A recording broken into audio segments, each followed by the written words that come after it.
I need to post one of these periodically because I want to give general advice to anybody that's going to wander out any part of the Arizona desert or any part of the southwestern United States in the summertime.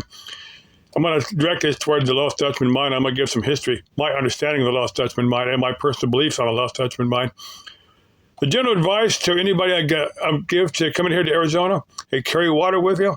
Plan out where you're going to go. Let others know the general area where you're going to go. So if they do have to come looking for you, the authorities will have a general idea of where to look for you. You have say, I'm going to call every day at noon, or I'm going to call. Make some type of arrangements with people that will contact authorities quickly. So if you do get in trouble, they can come looking for you.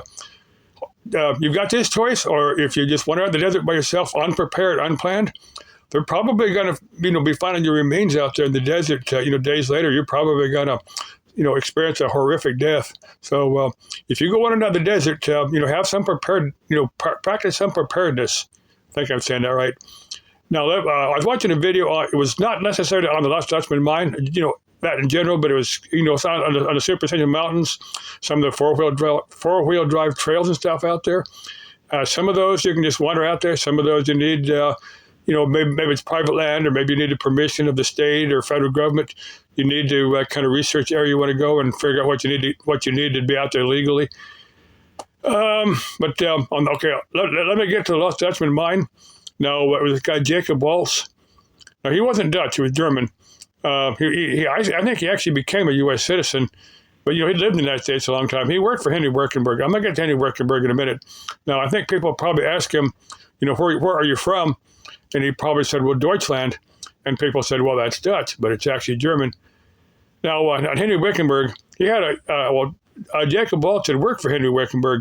And I think that's where he got his gold. I think Jacob Waltz probably stole his gold from Henry Werkenberg from working those mines up there. And I think a lot of people did, because Henry Werkenberg had deleted himself over financial problems. So I'm thinking he probably had a lot of people stealing his gold for him. But the Lost Dutchman mine is believed to be out in the superstition somewhere. Now, he died back in the late 1800s and had given somebody a vague map. Of course, maybe all we have is all these stories that have been passed down. And there's a handful of these stories of old mines and stuff out there. My personal belief is, now the superstitions have been known to have gold in them, and they've been worked for years and years. And I think if you get out there and find a spot that has a little bit of gold in there and work super hard, and keep from dying from dehydration out in the summer heat, you're probably going to find a little bit of gold. You're probably not going to find a super rich mine out there. I personally don't believe it. There is a super rich mine out there. I believe there have been mines out there that did have maybe a moderate amount of gold there, but they've been worked over the centuries, and it's probably no. That I don't think the Lost Dutchman mine is still there if it ever was. That's my personal belief.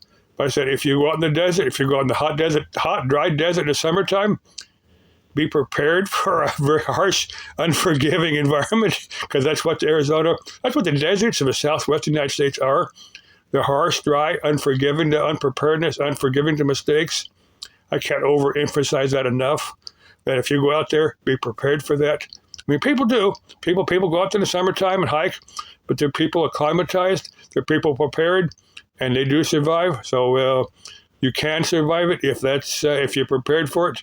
Okay, I'm going to title this one, If You Plan to Go Look for the Lost Dutchman's Mine. Okay, bye-bye. Love y'all.